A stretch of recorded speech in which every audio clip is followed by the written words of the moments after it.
ಆಚಿ chilli powder ಸಖತ್ ಖಾರ ಬಣ್ಣ ಮತ್ತು ರುಚಿ ಆಚಿ ಚಿಲ್ಲಿ ಪೌಡರ್.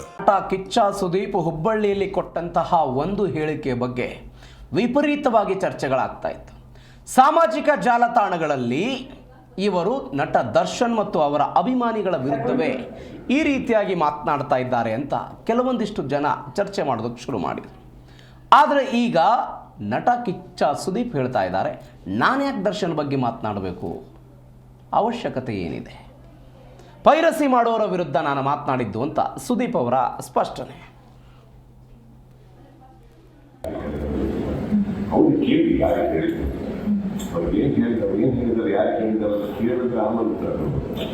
ಇಲ್ಲಂದ್ರೆ ನಾನು ಕುತ್ಕೊಂಡ್ಬಿಟ್ರು ಅವ್ರೇನು ಹೇಳಿದ್ರು ಸ್ಟೇಟ್ಮೆಂಟ್ ನಾನು ರಿಯಾಕ್ಟ್ ಮಾಡಿದ್ರೆ ತಪ್ಪ. ಅವ್ರು ಯಾಕೆ ಹೇಳಿದ್ರು ಗೊತ್ತಿಲ್ಲ. ವೇದಿಕೆ ಮುಖ್ಯ ಅಂತಂದ್ರೆ ಎಷ್ಟೋ ಜನ ವೇದಿಕೆ ಚಾನಲ್ಗಳಲ್ಲಿ ನಾನೀಗ ಚಾನಲ್ಗೆ ಬಂದಿಲ್ಲ, ಬಂದಿರೋದು ಒಂದು 3 ದಿವಸದಿಂದ ಒಂದು ಮಾರ್ಕಲ್ಲಿ ಬಂದೇನಿಲ್ಲ. ಸೊ ಯಾಕೆ ಹೇಳಿದ್ದಾರೆ ಗೊತ್ತಿಲ್ಲ. ಕರ್ನಾಟಕದ ಎಲ್ಲ ಚಾನಲ್ಗಳಲ್ಲೂ ಅವ್ರು ಯಾಕೆ ಹೇಳಿದ್ರು, ಅವ್ರು ನನ್ನ ಮಾತಾಡ್ತಾ ಹೇಳಿದ್ರೆ ಗೊತ್ತಿಲ್ಲ ಸರ್. ನಿಮಗೆ ಸೋಷಿಯಲ್ ಮೀಡಿಯಾದಲ್ಲಿ ನೋಡ್ಕೊಂಡು ಅವರು ನಮಗೆ ಗೊತ್ತಿಲ್ಲ. ಬಟ್ ವೇದಿಕೆ ಅದಂತ ಫುಲ್ವಾರಿ ಎಲ್ಲ ಅವ್ರು ಎಲ್ಲಿ ಹೇಳಿದಾರೋ ಗೊತ್ತಿಲ್ಲ, ಯಾರಿಗೆ ಹೇಳಿದಾರೋ ಗೊತ್ತಿಲ್ಲ. ಈ ವೈಯಕ್ತಿಕ ಒಂದು ಹೆಸರು ತಗೊಂಡು ವೈಯಕ್ತಿಕ ಒಂದು ಅಭಿಷೇಕ ಹೇಳಿದ್ರೆ ನಾವು ಮಾತಾಡ್ತೀವಿ.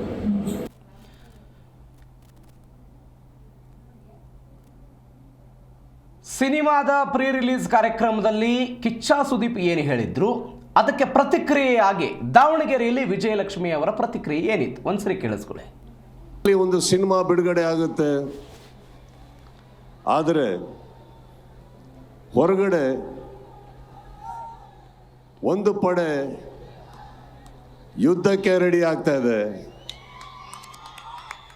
ಈ ವೇದಿಕೆ ಮೇಲಿಂದ ಹೇಳ್ತಾ ಇದ್ದೀನಿ, ಯುದ್ಧಕ್ಕೆ ಸಿದ್ಧ. ಯಾಕಂದ್ರೆ ನಾವು ನಮ್ಮ ಮಾತಿಗೆ ಬದ್ಧ. ಕೆಲವೊಂದು ವ್ಯಕ್ತಿಗಳು ದರ್ಶನ್ ಅವರು ಇಲ್ಲದೆ ಇದ್ದಾಗ ಅವ್ರ ಬಗ್ಗೆ ಹಾಗೆ ಅವ್ರ ಫ್ಯಾನ್ಸ್ ಬಗ್ಗೆ ವೇದಿಕೆ ಮೇಲೆ ಹೋಗೋದು, ನಿಂತ್ಕೊಂಡು ಮಾತಾಡೋದು, ಚಾನೆಲ್ ಮೀಡಿಯಲ್ಲಿ ಕೂತ್ಕೊಂಡು ಮಾತಾಡೋದು, ಹೊರ ಕೂತ್ಕೊಂಡು ಮಾತಾಡೋದು ಎಲ್ಲ ಮಾಡ್ತಿದ್ದಾರೆ. ಅದೇ ಜನಗಳು ದರ್ಶನ್ ಅವರು ಇದ್ದಾಗ ಅವ್ರು ಬೆಂಗಳೂರಲ್ಲಿ ಇರ್ತಾರ ಇಲ್ವಾ ಅಂತಾನೆ ಗೊತ್ತಾಗಲ್ಲ.